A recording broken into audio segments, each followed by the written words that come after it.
Kje v Sloveniji pa vidite skrajne politične sile? Trenutno je na vladi.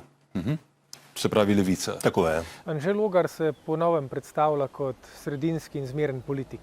In svojo novo politično pot začenja tako, da je rekel, da ne bo sodeloval s skrajnostmi. Ampak zanimivo, glavno skrajnost v Sloveniji je spregledal, zanjo je slep. In to je prav tista stranka, stranka SDS, katere član je bil 25 let.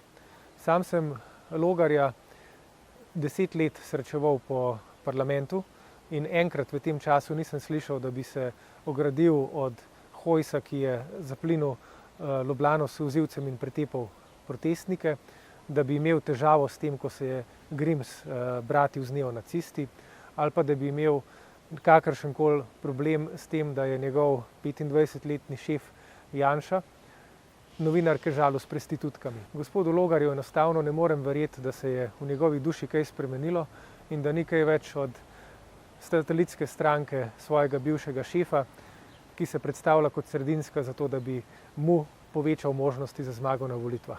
Saj veste, kako pravijo. Volk dlako menja, narave pa nikoli.